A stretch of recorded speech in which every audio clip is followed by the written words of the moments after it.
It's the morning of day 4. I've enjoyed my third night of camping on the Cleveland Way, a wild camp. It's about 6 in the morning now. I think daylight's starting to break through a bit before the official sunrise. I reckon I'll start moving and packing up within the next hour. Before I do, I'm going to show you a bit of the state of my tent. So notice that the feet of my sleeping bag are in this large dry bag. And that's because there's a pool of water, you probably can't see very clearly, down the bottom or this end of the inner. I'm not entirely sure what's caused it, but it's not helped by the fact that the inner and outer have been touching most of the night. It's been wet and windy. I've had a few hours sleep here and there, but not a massive amount. I'm going to try and carefully get up, get out and keep everything dry. Most of the stuff I own is in dry bags anyway, so that's pretty good. As I was saying last night, it's been a poorly pitched effort of this tent. I was just trying to stay dry inside it, not go outside and peg it properly. I've had no evening meal. I've got no water for breakfast, so I'm going to plod on with what water is left in my bladder. Water bladder, that is. But I packed quite a lot yesterday morning at the campsite. More than I'd usually carry, so I got some left over to get me so far. Wine goes for breakfast. And I'll see if I can find somewhere on the way. This is what I was talking about.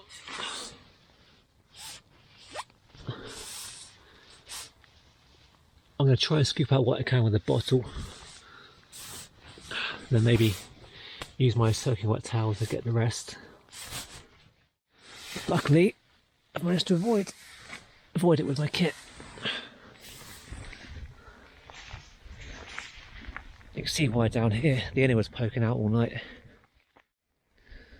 This side got soaked, you can see. Here's where I camped, overlooking this old quarry. I hope to be able to go down in there and camp somewhere, but there's nowhere flat down there. Believe me, I did look. I went along the bridleway, down the side, along here, back up this way, came down again, slipped over, back along, around, found some water on the way back, but yeah. And the Cleveland Way path is right here. So I was pitched down here last night. There's my rucksack ready to go, all my gear inside. Always remember to leave no trace of where you've been. Into the fog we shall go. I've got 18 miles to walk today, and I'm going through the town of Skelton fairly soon, then on to Saltburn-by-the-Sea. Once I'm there, I'll reach the coastal part of this walk. In about 4 or 5 miles time, I should get to the halfway point of the Cleveland Way. I'm not sure exactly where it is, I haven't researched it either. That'd be a good feeling to get there. And yeah, after that I've got 50 miles of coast to walk and 3.5 days or less to do it. But I'm staying at a normal campsite tonight, and again tomorrow as well, and on Friday. I'm on course to do things as I intended to. And even later on today, it should, apparently, if the forecast accurate, should get some sunshine around 5 o'clock. I'm glad to be walking again. I don't mind walking in the rain, but camping in it's quite miserable. You find yourself confined to those 4 or 5 walls for a very long period of time. I did manage to remove most of the water from my inner tent, so that's looking pretty good. I'll see what it's like later on. One of the saddest things about last night was I didn't do any journaling at all. I read Sid's letter, which is nice again.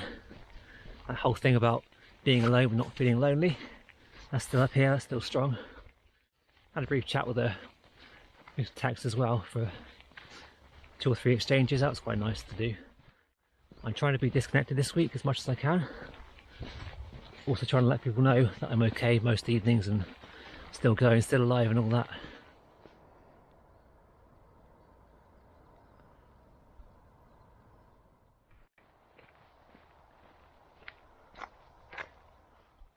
Should be leaving the woods fairly soon and saying goodbye to the moorland section as well. One thing I've enjoyed about the Cleveland Way is that it's varied every day. You're never fully on the moors all day. You get the occasional village or monument to break it up. And even the woodland sections have been quite nice, like today.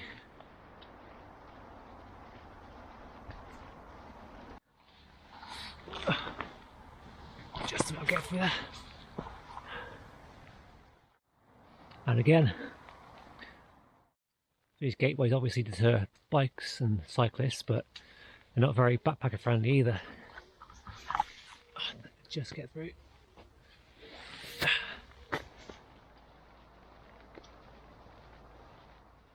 The trees in these damp woodlands smell amazing when they're wet. We're approaching a busy road ahead. Unfortunate commuters rushing to work and back, while I'm out here walking the trail.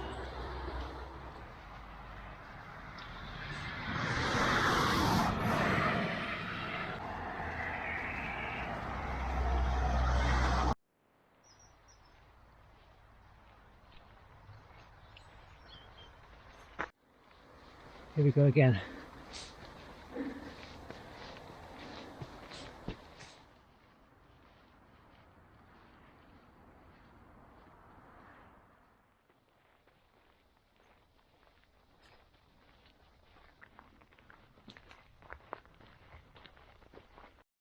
So the sun's up there, trying to burn through this fog. I've not seen sunlight since Sunday morning, first thing. I put sun cream on and then it went away for several days. It's been quite a grey week so far. Just gone 20 to 9. I still can't see anything. I'm probably a good 3 miles into this walk now. I'm heading towards Skelton and Skelton Green. There should be a pub near there, and then several more pubs and one cafe and public toilets between there and Saltburn. So I've got options available. I'm going to try and walk on now till 10 o'clock and kind of breach my 2-hour rule, even without breakfast. I'm feeling optimistic though that I can get to the campsite by 3 o'clock and settle down and dry out for the afternoon.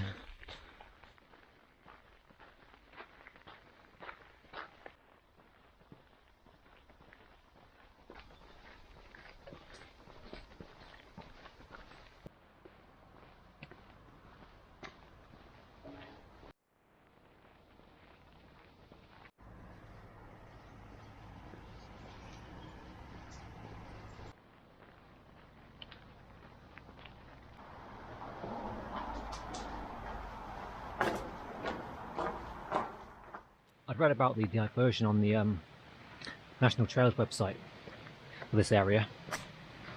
There is one more to come further ahead near Whitby, I think, where the cliffs are falling away. I'll get there tomorrow. It's also interesting that many of the roads back there are named after Lake District areas. So names like Windermere and Bowfell are quite common. I would have thought here in the northeast you might celebrate more local areas rather than northwest, but it's all part of Yorkshire, I guess, as far as I know anyway. Approaching the 2-hour mark on my walk, and I'm coming down across this river. I'm not sure what it's called, but it's quite fast flowing. I may even try and get some water here.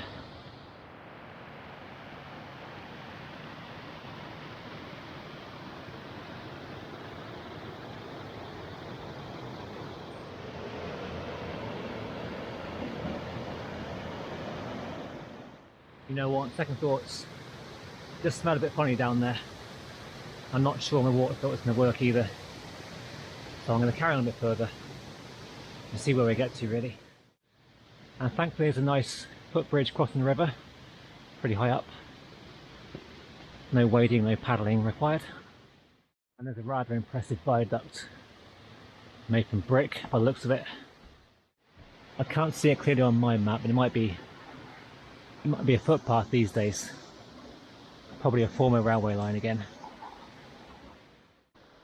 Saltburn Viaduct.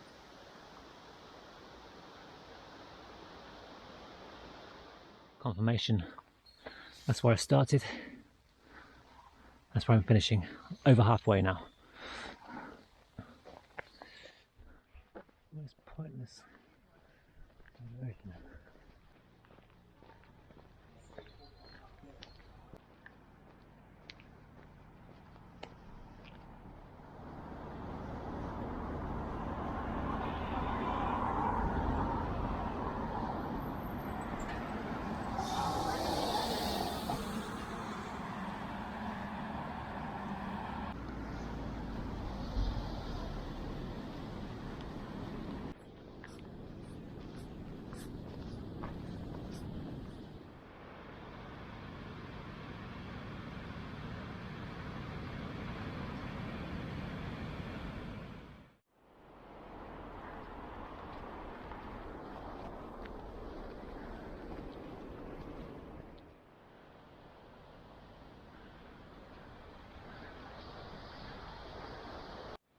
treated myself to a luxury hot chocolate down in the cafe down in Saltburn near the coast. £3.50, really good value. Money well spent, given I skipped breakfast.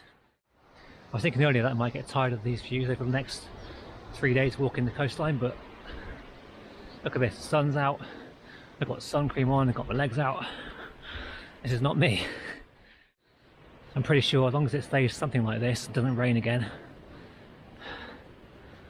it's going to be quite special. As you can see, I've got to go up quite soon, and probably again beyond that, but I'm getting near the halfway point today. It's also a good feeling. So over there I believe is the Redcar offshore wind farm doing its thing. I'm also wondering, east of here, I wonder what the next landmass is you hit. Is it going to be, I'm guessing it misses the north coast of France. It's probably going to be Scandinavia in that case? Denmark? Norway? I don't know. There's nothing I can see. A few ships out there. Just miles and miles of emptiness. And this whole coastline is completely new to me. Well, I don't know about you, but I can just see Rosebery Topping standing proud over there. And I was there last night before I got to the campsite. Well, I certainly know several people in my life who could certainly relate to these words. Very, very true. It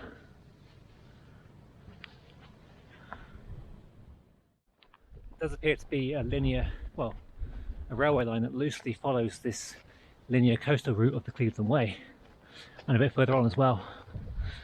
Potentially you could do this section of the walk in several linear walks.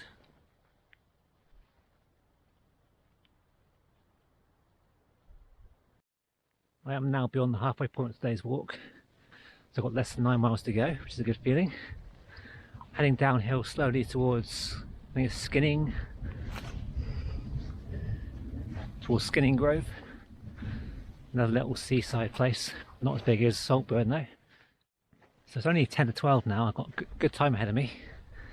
I'll probably get down here and climb the next set of cliffs before thinking about lunch. It looks good so far that I'll be at the campsite in by 3 o'clock.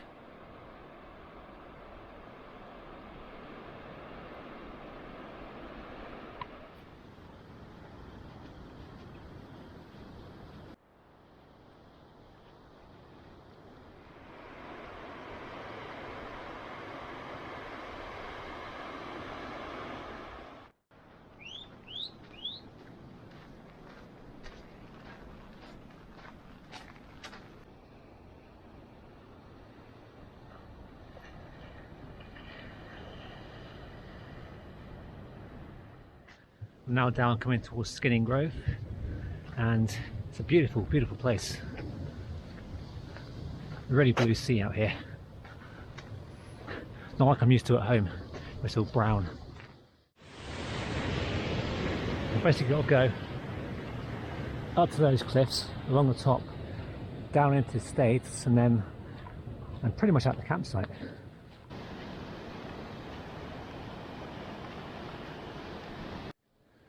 One of the last ascents today, if not the last one. Well, that feels like the worst one so far today. There's a view back down there. There's a cafe up the road somewhere. I didn't go to it, but if you need water and food, you can go there. So far today, I've seen no other backpackers like me. So a couple who were doing it by the chauffeur bus, back in the seaside town of Saltburn. Apparently that costs about £10 per day per person, which is not too bad really. I may look into it in the future. I think it depends on where you're going and how far and how long as well. It's definitely an option though to save carrying all this weight on your back. And then of course if you're doing B&Bs, it adds to the expense already. But if you're camping, I guess those costs are quite minimal. I never saw Alex yesterday, who I met on Monday morning. They passed another guy in the start of my day up on the cliffs there. He was resting by the rocks, catching his breath, I guess. It was a pretty challenging morning. I overtook him and never saw him again. I do wonder how those guys got on, where they camped at night, where they stayed, how they fared doing so in this weather. And I hope they all saw it through, because today is just glorious.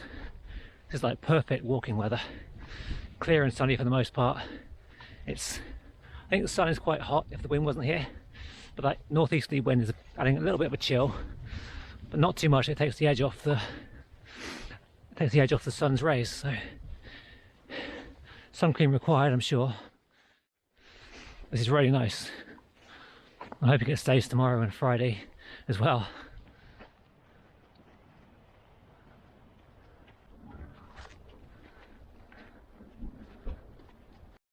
It looks to me ahead like the Cleveland Way follows the coastline or the cliff edge pretty closely, rather than necessarily taking the higher route over the higher ground. I can live with that. I'm going to try and get one more hill done, or climb, get to the top of that one and have some lunch. It's currently 10 to 1, so maybe 1:15.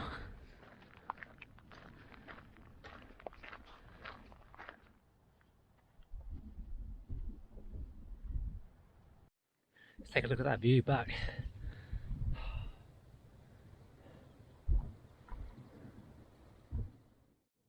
There's quite a welcome bench just here. A really good view. It's 10 past 1. I've still got a few miles to go, but I've done the worst of the day, I think. So I think at lunchtime, time to refuel and relax for a bit. Also got to sort the water situation out, because I think my hose is kind of pinched inside the rucksack and getting nothing from this. I did refuel back in the last town. I got some water from the public toilet sink, but it's a bit warm water, so it's not ideal. But it'll do for today.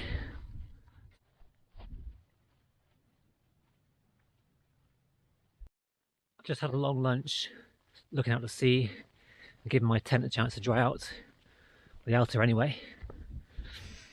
In all that time, it's now 10 to 2. I was overtaken by 2 people I recognised earlier, who I passed back near the last town, so I kind of want to make some ground up now and get ahead and get going towards the campsite. I reckon I could still be there.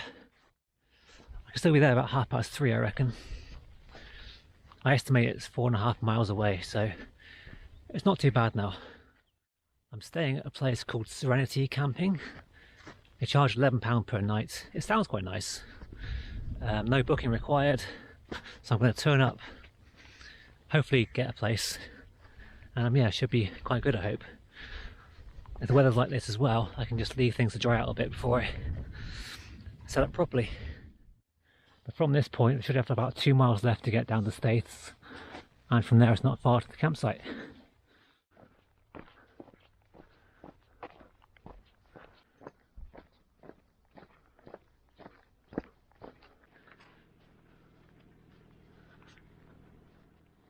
On the final mile towards Staithes right now.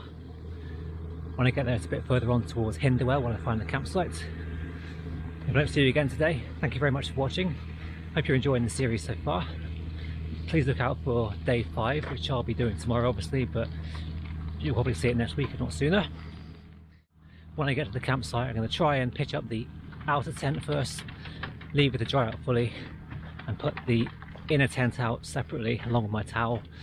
Let that dry before I assemble it all together. Otherwise I'm going to get another damp night. Take care, and I'll see you tomorrow if not sooner.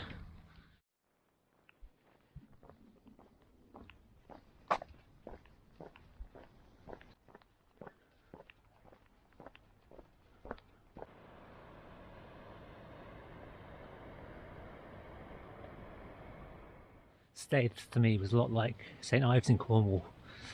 Lots of narrow streets, not very car friendly, parking restrictions all over the place. Then you've got cafes every turn, cafes and pubs. People sat outside looking miserable. And there was a steep climb out of the town to get back on the Cleveland Way. And then up onto this hill here towards Port Mulgrave even. I want to get around that one.